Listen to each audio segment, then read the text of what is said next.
এবারে বিপিএল এর যে নিলামটা হবে সেই নিলামটা হবে একেবারে আলাদা। আগের যতবার নিলাম অথবা ড্রাফট হয়েছে সবগুলোকে ছাড়িয়ে যাবে।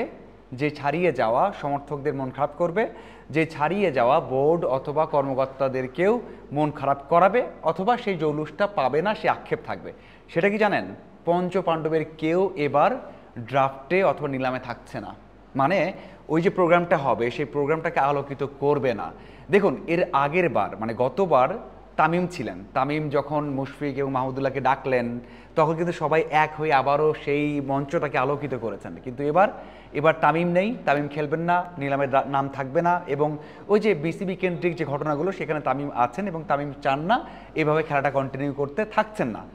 তার মানে ওই যে নিলাম রুমটা সেখানে পঞ্চ পাণ্ডবের কেউ নেই। হ্যাঁ, আপনি বলতে পারেন ভাই এখনও তো মুশফিক খেলছেন, এখনও তো মাহমুদুল্লাহ খেলছেন, তারা কি করবেন? দেখুন, ডিরেক্ট সাইনিং তো এখনও কেউ হয়নি।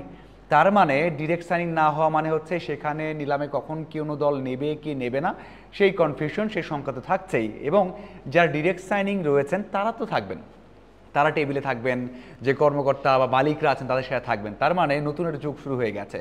12 সাল থেকে এখন পর্যন্ত যতগুলো আইপিএল হয়েছে, যতগুলো বিপিএল হয়েছে, সেই বিপিএলে আমরা কোনো না কোনো জায়গাতে তামিম, সাকিব, মুশফিক, মাহমুদুল্লাহ, মাশরাফিকে দেখেছি, কিন্তু কোনো জায়গাতে আমরা সেই আক্ষেপটা পাইনি যে আসলে কেউ নেই।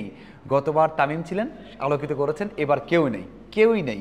সাকিব আল হাসান গত বছরও আসতে পারেননি দেশে, রাজনৈতিক কারণে খেলতে পারছেন না, রাজনৈতিক কারণে একই কারণে মাশরাফি খেলতে পারছেন না, তামিম ইকবাল এবার থাকছেন না।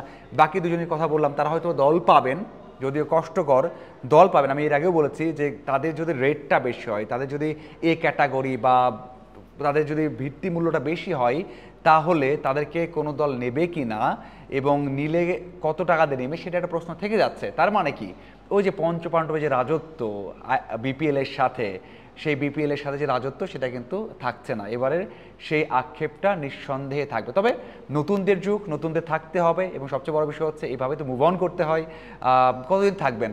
এই 5 জন তো আর আরও 20-25 বছর খেলবেন না, তাদেরও তো সময় আসবে বিদায় নেওয়ার, সেই সময়টা এসে গেছে। যদিও যদি রাজনৈতিক অবস্থা ভালো থাকতো, পরিবেশ পরিস্থিতি ভালো থাকতো, তাহলে হয়তো আমরা দেখতাম যে সাকিব আরও 3 বছর খেলছেন, তাইম হয়তো আরও 1 বছর খেলছেন, মাশরাফি হয়তো আরও 1 বছর খেলতেন, মাহমুদুল্লাহ, মুশফিক হয়তো আর কিছু সময় খেলতেন, তাদের হয়তো খেলতেন, কিন্তু এইসব কারণে তাদের খেলাটা 1 বছর 2 বছরের জন্য আগে শেষ করতে হয়েছে। তারপরেও আমার মনে হয়েছে হঠাৎ করে যে বিপিএলের অপশনটা হবে অথবা বিপিএলের যে নিলামটা হবে সেখানে পঞ্চপাণ্ডবের কাউকে দেখা যাবে না।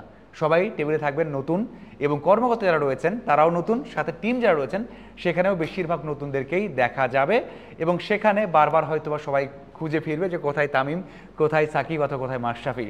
আপনার কি মনে হয়? অবশ্যই কমেন্ট করে জানাবেন। ধন্যবাদ সবাইকে সাথে থাকার জন্য।